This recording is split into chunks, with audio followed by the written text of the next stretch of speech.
Today we are taking a look at the trig graphs. It's chapter 5, page 84. So the first thing we're going to look at is something simple, but it's how to draw the Cartesian plane. So here on our x-axis, we are drawing it in degrees, counting in 30s. And we start with minus 360 going to 360. Obviously with some graphs it will differ, but this is the general rule. In 30s, in degrees. And then on our y, we go in halves. It's no longer degrees, so it's 0, 0,5, 1, 1,5, 2, minus 0, 0,5, minus 1, minus 2. So this is the standard graph. Here are some important things we have to remember about the graphs. I'm going to read through them, and then I will show them practically on a graph for you right after this. So the first thing we're looking at is the maximum values. That is our highest y value, the highest on the y-axis, okay? And our minimum value, which is our lowest y value. So the ones they're talking about here is the sine and the cosine graphs, okay? For both of them, it's the same. The next thing we're looking at is the amplitude, okay? This is the vertical distance between the maximum and the minimum point. That means where it's the highest on the y and the lowest. Between the two is the amplitude. So easy. What we're going to do there is we're going to get the distance and divide it by 2. So the amplitude of both the sine graph and the cosine graph in its standard form is 1. Okay, I will show you this on the next picture. And then the domain, we've talked about the domain and the range, okay?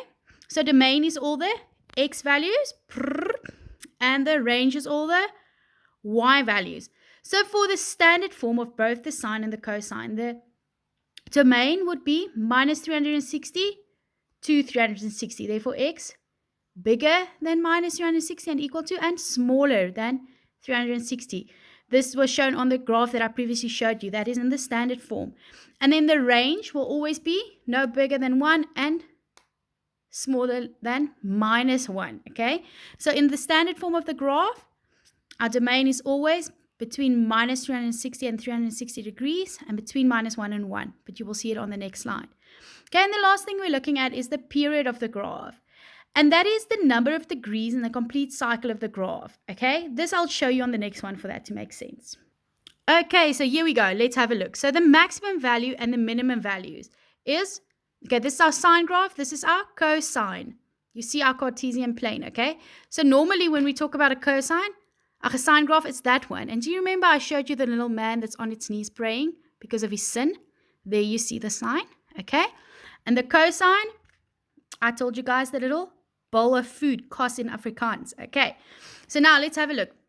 Maximum value means the highest value, which is 1. Minimum value is the lowest value, that is minus 1. And how do we get the amplitude? We take the 2, 1, minus 1, and we divide it by 2. Okay, and therefore we get the amplitude as 1 because it's 2 spaces divided by 1. By 2 is 1. And it's exactly the same for the course graph. It's 1 and it's minus 1. Okay, and the next thing we're looking at is the domain. So yeah, I showed you from minus 360 up to 360. Same for the cos, minus 360 all the way to 360. That is our domain. What is our range? All the y values. 1, minus 1. 1, minus 1. Okay? And then the last thing is the period. Okay? So the period I said I'll show you on this is how many degrees it takes to complete a full shape of it. So this is, the little praying man is 1 graph. And it takes 360 degrees because 360 degrees. It's twice. So the period is 360 degrees. The same for the cosine. In a space of 360 degrees, it completes a whole graph. Okay, now let's go have a look at the exercises.